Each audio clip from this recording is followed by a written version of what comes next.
اودھ کے نوابوں اور بادشاہوں کے دور میں شیعہ سنی تعلقات پر گفتگو سے پہلے یہ مناسب ہے کہ ملک میں رہنے والی اکثریت ہندو برادری کا ایک جائزہ پیش کیا جائے جو نوابین اودھ کے دور حکومت میں ان کے زیر انتظام اہم منصبوں پر فائز تھے۔ ویسے یوں تو ایسے بہت سے افسران تھے، مگر میں آج آپ کو کچھ ناموں کی جانکاری دیتا ہوں۔ سن 1722 میں اودھ خاندان کے بانی یعنی فاؤنڈر سعادت خاں برہان الملک نے آتما رام کو دیوان مقرر کیا تھا۔ آتما رام کے 3 بیٹے تھے۔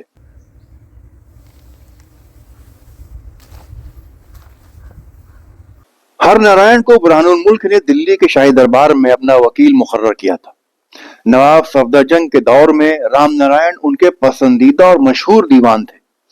پرتاپ نارائن نواب وزیر کے دور میں بھی کئی اہم منصبوں پر فائز رہے۔ ہر نارائن کے بیٹے راجہ لکشمی نارائن برہان الملک کے زمانے میں دلی دربار میں نواب کے وکیل تھے اور بعد کے دور میں بھی اسی منصب پر رہے۔ ہر نارائن کے باقی بیٹے جیسے شیو نارائن اور جگت نارائن بھی اہم عہدوں پر رہے اور صفدرجنگ کے بے حد قریبی تھے۔ پھر نواب شجاع الدولہ کے دور میں رام نارائن کے بیٹے راجہ مہانارائن دیوان کے منصب پر فائز ہوئے۔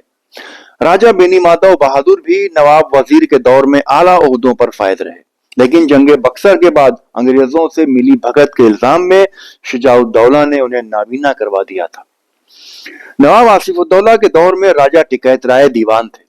دوسرے ہندو افسران میں راجہ دھنپت رائے، راجہ بلاس رائے، راجہ نول رائے کے بیٹے راجہ خوشحال رائے، رائے بہادر سنگھ، بھگوان داس کے بیٹے رائے بالک رام اور ہلاس رائے شامل تھے۔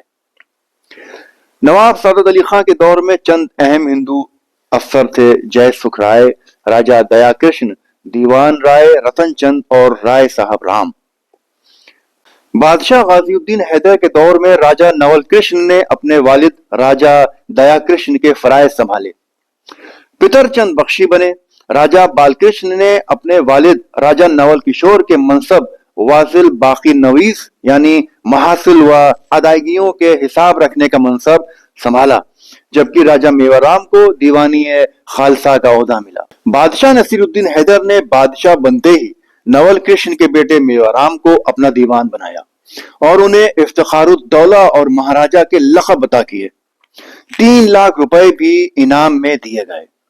منتظم الدولہ حکیم مہدی کی وزارت کے دور میں مہاراجہ میوا رام نے استعفیٰ دے دیا اور ان کی جگہ ان کے چچا راجہ بال کرشن نے سنبھالی۔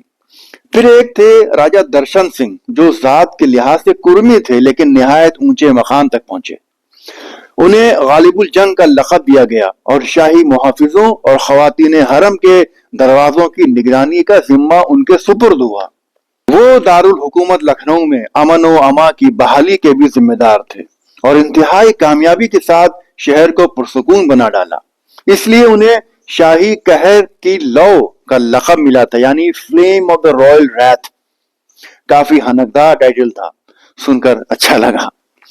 ایک اور شخص تھے جن کا نام تھا راجہ شیودین جو اصل میں بھٹ تھے، وہ بھی اس دور کے بڑی اہمیت کے حامل بن گئے تھے۔ پھر آتا ہے بادشاہ محمد علی شاہ کا دور، جس میں منشی الملک فخر الدولہ راجہ رتن سنگھ نے مہاراجہ بال کرشن کی جگہ منصب سنبھالا تھا۔ شرف الدولہ محمد ابراہیم سے ان کی نہیں بنتی تھی اور وہ ان کے مخالف تھے۔ بادشاہ امجد علی شاہ کے دور میں مشیر الدولہ مہاراجہ بال کرشن دیوان بنے اور راجہ کندن لال میر منشی بنے تھے۔ مدبر الدولہ منشی جوالا پرساد کو عرائض یعنی پٹیشنز پر دستخط کے اختیارات دیے گئے تھے۔ اب آتا ہے دور بادشاہ واحد علی شاہ کا، جہاں مشیر الدولہ مہاراجہ بال کرشن دیوان رہے اور راجہ بہاری لال واصل باقی نویس کے منصب پر فائز رہے۔ راجہ جے لال سنگھ جو بعد میں برجیت قدر کی انقلابی حکومت کے اہم رکن تھے یعنی ممبر تھے اور انہیں اس کی سزا بھی ملی تھی انگریزوں کے ہاتھوں، وہ اس دور کے ایک ممتاز ہندو افسر تھے۔ نجم الغنی کی تاریخ اودھ اور کمال الدین حیدر کی قیصر التواریخ میں یہ جانکاری موجود ہے۔